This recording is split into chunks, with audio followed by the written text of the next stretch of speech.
Hi, welcome to The Sacred Journey. The Sacred Journey is the program that reminds you that life is a wonderful adventure.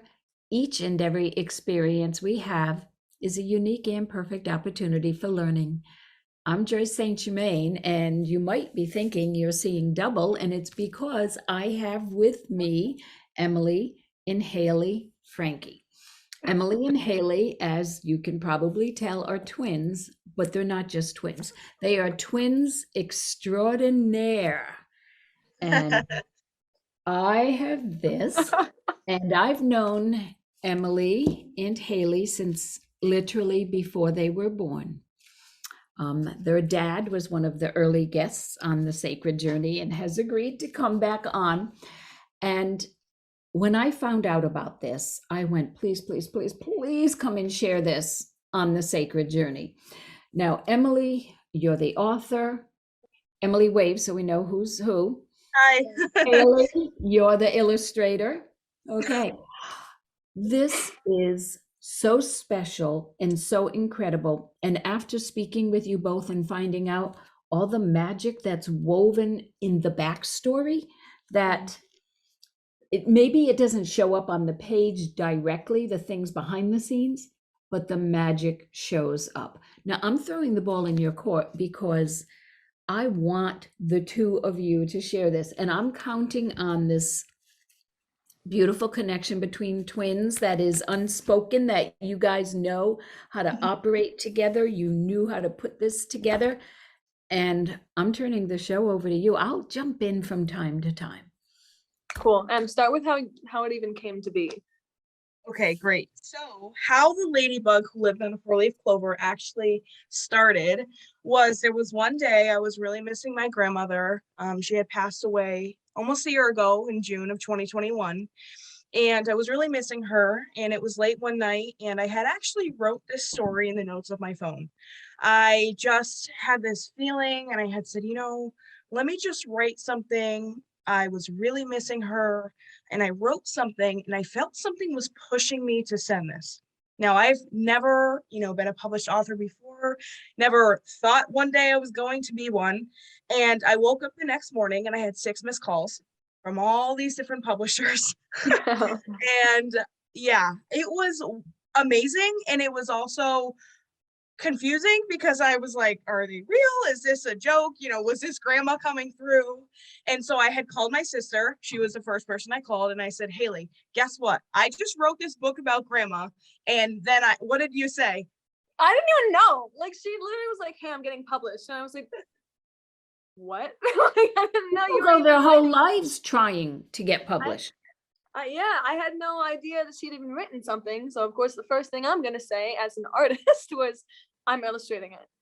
Maybe I wanted the clout. I don't know, but no, it meant more. It meant more to me than it would mean to any other illustrator. And because I have the artistic background, I knew I needed to be the one to bring it to life. And so I told her, I'm illustrating it. Make it happen. This is the cover. You're showing it now. Is it fair to say that you guys just finish each other's sentences and thoughts and you know and understand what's happening in the other person up here and over here? I think I don't know that I'd finish her sentences because I'm wild. Whatever comes out. Whatever I end up saying, she's going to be shocked by. But I do know her heart, and I do know that with the words that she created, I can take that and I can put it into an artwork that would not only give it justice, but make her happy and soothe her, considering the hurt that brought this to life. Yeah, so that's when I had called Haley and her first reaction was, what? She didn't know what to say, except she was very happy. And then again, there's grandma. Sheila. Yeah, she was beautiful. Still is. Haley, had said, right away, I want to illustrate this story. So I said, of course, what better way than have my twin sister, illustrate a story about our grandmother. So I ended up taking a little bit of time after I had wrote the story, and I found a publisher who actually resonated with my story and had a ladybug of a tattoo. And my Wait. A tattoo of a ladybug? A physical tattoo of a ladybug. This Yes. potential publisher. Or Yes. did So you when I already sign with her? no, so this woman, I had sent my manuscript to her, and I had sent my manuscript and I had said, this is a story. I wrote this about my grandmother. She had passed away. It's very near and dear to my heart. If you are interested, please get back to me. And so this email, I get this wonderful email back from this publisher, and the first thing that she had said to me is, "Stop. I have a ladybug tattoo." And it was in honor of her aunt, and her aunt's birthday was on St. Patrick's Day, which is my grandma's favorite holiday, because she was Irish. She loved her Irish heritage, and right then and there, I knew that that was grandma. That had to be, and it happened so fast. I had wrote the story January 31st of 2022, and I had talked to my publisher maybe the second week of February. And when I agreed to go with her and I had signed the contract, there was a ladybug on my wall in the middle of February, and it was a vibrant red and black polka dot ladybug. And I say am how long. so enamored and enchanted by the pink glasses. Haley, that's your doing, correct? Yes, it is. I did that. Why? And that came about because my grandmother's favorite color is pink. That was her signature. She always had her long, beautiful almond-shaped nails in a bright hot pink. And I had to implement that somehow. Of course, Emily wrote it was a red ladybug. We had talked about making it a pink ladybug, and she was like, "I already wrote red." So I was like, Well, "Fine, I'll find another way to put pink in there." So, and my grandma always wore glasses too, and I wanted this ladybug to resemble Sheila. It sounds weird to call her Sheila, but you guys need to know. Because it's inspired by her. So not only did I add the pink glasses, but I had to add her pearls. If you see in the picture, I don't know if you guys can pull it up. I don't have it with me. There are little black pearls of the ladybug that resembles my grandmother's pearls. And because my grandma was such a loving woman, I had to add a heart in there too. So there's a lot of little Those hints. are pearls? Yes, little hints of love. And no, I guess no one would know unless I mentioned it, but it's for us, as much as this book is for people of all ages to help mourn and cope, it's also for us because it's based off of our grandmother. And so going off of what Haley had just said, that's the whole reason of why I created this story, is because it helped me with the grieving process. I was really missing her, and this was one of our first major losses. We're very fortunate. We're 23 years old, and we really have not dealt with losing someone, especially very, very close to us. And that was the whole reason behind me wanting to write this story, was just to inspire those who have dealt with losing someone or dealing with the grieving process. And this book is not just going to target children, it's going to target adults. It's going to target anyone in who has dealt with losing somebody or who's going through the grieving process, and who needs a reminder that there's still light after darkness. There are signs everywhere, and our sign was just a ladybug. There's that quote. It's in the book. I do have it. When I read this, yes, I think of adults, I think of kids, I think of grieving, but I also think of celebrating the connections we have with those we love. So I could imagine an end-of-life doula being able to use this, people in hospice finding this helpful, therapists, whether they're for kids or adults. If I were nearing end of life, this would bring a lot of hope and promise to me to know that my loved ones would still feel like we're not being separated. There's just a change or a transformation in the way that we connect.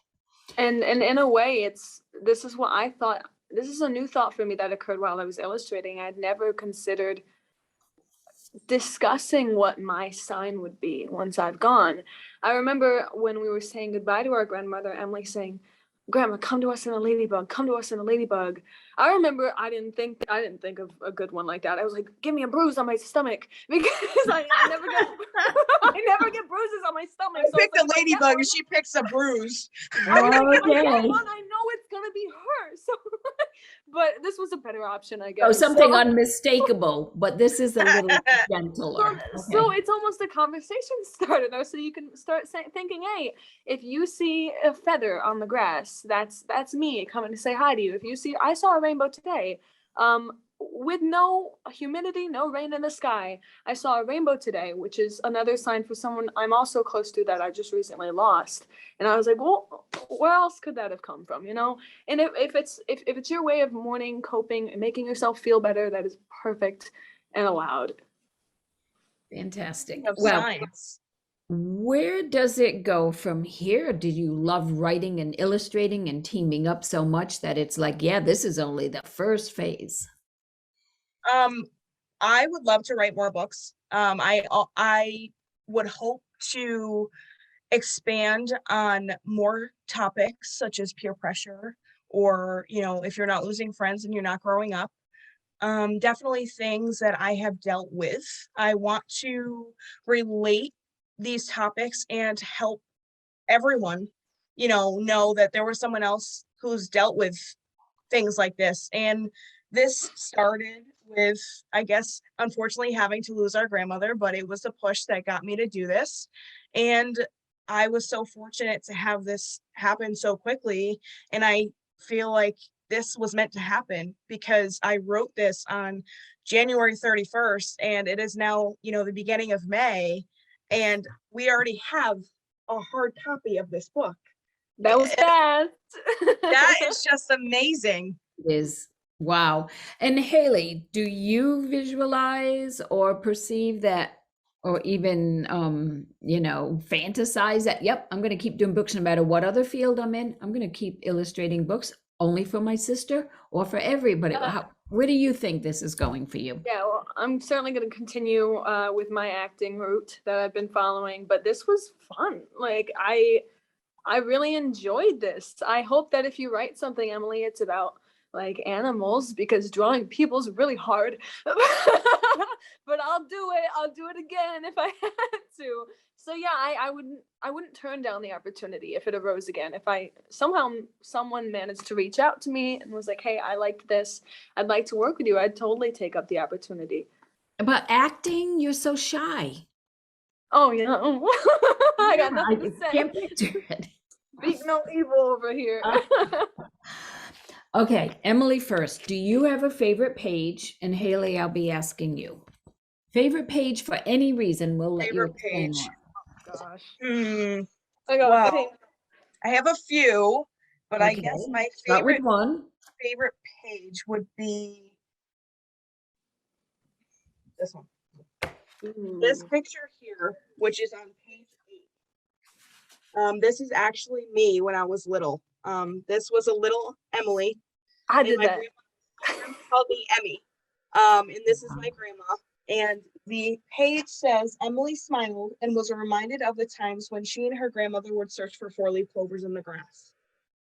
And that would be one of my favorite pages, because in the illustration that my sister was so wonderfully, creating, she had shown an actual picture of me and my grandma, and it just shows that I find this ladybug and it's living on a 4-leaf clover, and I'm thinking of when I was little, okay, if I have this ladybug and I have this 4-leaf clover, it's reminding me to remember the good times that I had with my grandma. It really encompasses like your past with grandma and little Emily in the books present with the story. It's all inclusive. That's cool. And Haley, do you have a page that's really near and dear to your heart, a favorite for any reason? my old favorite was one of the beginning pages, which people see if they have the book. But I think one that means more would probably be, can you scroll to the page with you walking in the field of her showing the magic? This is actually one of the last pages I did. We decided to add this in late. It's Emily will tell you what page number it is. I don't have the book on me. Is it the long one? It's the one where Sheila the Ladybug gives the magic. Exactly, that one, Joyce. Okay. Yeah. So this was added in. This was probably the second to last page I made. It's Sheila it's the ladybug showing through her magic that, hey, these memories are still with you. You see little Emily walking in the field with grandma, and that's actually, I took a picture, a reference image of my grandmother's face to then draw into the book. So that is my grandmother walking with Emily, and it's nice to see her walking too, because she was in a wheelchair for a bit at the So end. in the picture that Haley was actually talking about here, what is amazing is that this sentence in the book is actually probably one of the most powerful sentences. Oh, It says, "My dear Emmy," which is my grandma called me Emmy, "whenever you are feeling sad, take yourself back to when we used to look for four-leaf clovers in the grass." So that way, in the picture is the ladybug is remembering this beautiful memory, and it's telling little Emily, when you're feeling sad, remember the good times, remember the happy memories, don't be sad. I'm still here with you. And that in the next page says, "Emily smiled and felt at peace." So in that moment, when my grandma had shared that with me, I felt happy because I was able to connect that with her and see that she was still with me. And I love that because it's a book and you have to be able to illustrate it in a way that makes you feel this. I had to find a way that made people understand, all right, she's feeling warmer, she's feeling this happiness, and the ladybug is doing her job. So that's why you see all this magic implemented throughout the book and the illustrations. It starts out pink, that's Sheila's magic making its way, and then it starts mixing with the green, which I wanted to implement the shamrock and the four-leaf clover and Emily's magic, that the Irish in her. There's so many ways that you can look at it, and that's up to the reader too, but you see this pink and green mesh together and create this beautiful spiral of love and warmth. yeah. In many pages, I don't want to give the pages away, but every single page is as sweet and beautiful and magical as the page before. And Haley, what media or medium did you use? I Procreate. It's a $10 app. I'd never bought it in the past, but I was like, $10, this is Oh, worth so it. this is like digitally created? Yeah. So Amazing.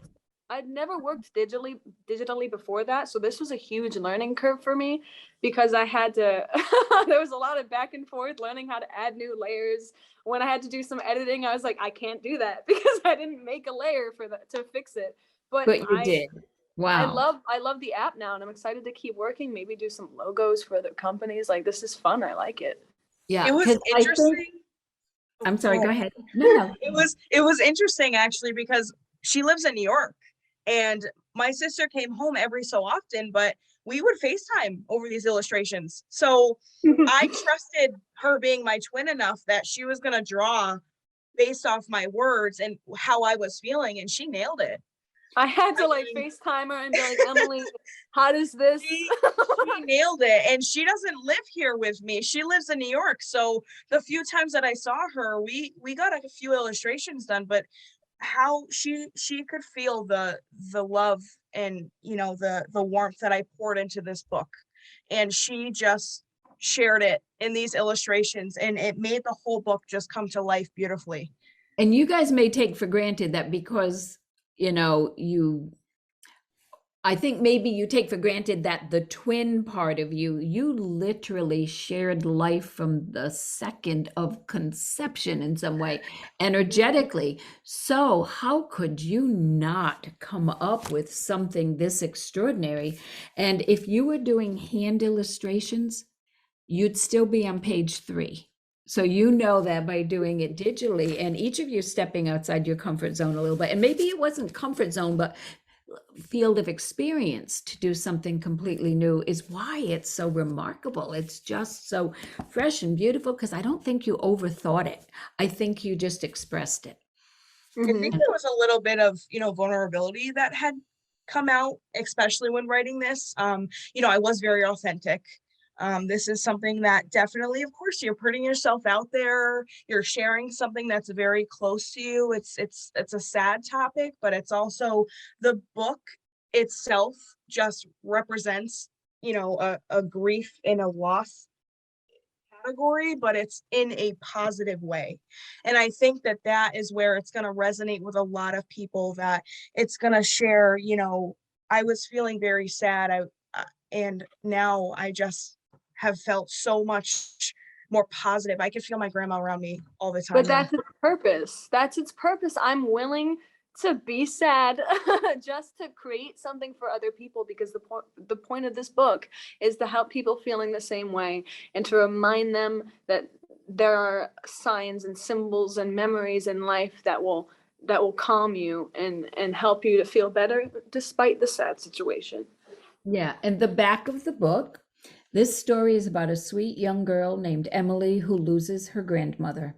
Emily was feeling very sad until one day her grandmother came back to visit her as a magical ladybug. Sheila, the ladybug, smiles at Emily and tells her to remember Grandma is always with her. Wow. That she is. Now And- you have book signings, you have all kinds of things coming up. Will you two share your information, your contact information with me that I may share with the viewers? Because this could air at any time and I don't want people to miss a single thing. So the biggest contact information, I do have a Facebook page. It's Emily Frankie Author. I post a lot of updates about, our upcoming events. Haley and I will be there. We will be having, a book signing. We both will be signing the books. I'll have my socks on. I got my shamrock socks. Oh, perfect. Well, I need to get mine autographed. I'm just saying, ladies, okay? Absolutely. Yeah, Now, we'll have our magical pens. Good. I will be sharing your contact info in writing so people don't have to worry about searching around for a pen right now, and make sure that people know how to reach you. I guess We the have a other few thing I minutes wanted left. to, the biggest thing that I really, really wanted to touch upon is I had asked Haley, especially because she was doing the illustrations, if she can make this vision that I was having come to life. And I have this slogan that I like to say, that there are signs everywhere, just look around. So I had my sister create this beautiful picture of all of these signs that maybe we have a card. Yeah, I'll hold mine up, Emily, because when you hold it in front of you, we lose your voice. Oh, yeah, because I want you to have blocking that. the mic. So I So will hold this up. my sister had, drawn these beautiful signs that related to my quote. We have a cardinal, a butterfly, a ladybug. There was a rainbow, the moon with the night sky. That I fully believe is something that is going to touch many people's lives, because whether they have a sign in someone with a ladybug or a cardinal or a butterfly, I think it's just going to make them smile. And that is exactly what I wanted to do. And in the spiritual studies and the kind of work I do, anything that has wings, it's believed can bring messages from heaven to earth or from sky to earth, because every one of these things can walk and can fly. Mm-hmm. I Okay, like Grandma's that. got the wing. Knowing. I like that. So, Haley, how about you? We have a couple minutes left. What do you want to be sure that our viewers understand or take away from this time together? Yeah, well, I've already mentioned the importance of the book and why we made it, but I think the other 50% of why we made it was to honor a very important and special woman in our lives. And I will do everything in my power to make sure that anyone listening to this knows that Sheila Quinn Frankie is a beautiful soul, deserves to be heard, deserves to be known. And I say it in the book, she only strove for love, peace, and unity, not only within her close-knit circle, but everyone. She was a friendly, beautiful soul who loved the sun, who loved her Manhattans. And everyone needs to know that Sheila, you should have met Sheila. If you didn't have the chance, just know that you get a bit of her in this book. Yeah, I think it comes through. Couldn't agree with what Haley said more. My grandma was just someone who would smile at strangers. She had a heart of gold. She was so proud of everyone who she met, and she was just someone who we all wish that everyone could be like her. And again, as Haley was saying, I wanted to keep her legacy going. I wanted to keep her legacy going, and by creating this book with Haley, that's how we did it. Okay, well, And she is still giving. We are out of time, so I'm going to have to go, but I'll make sure that people know how to reach you. The Ladybug Who Lived on a Four-Leaf Clover, written by Emily Frankie, illustrated by Haley Frankie. So thank you, ladies. Promise you'll come back for your next endeavor to share with our viewers. thank you Promise so to much, have it Joyce. back. Okay, thank you. And Thank thank you you. to our viewers for joining us on the Sacred Journey. Thank you. We'll catch you next time.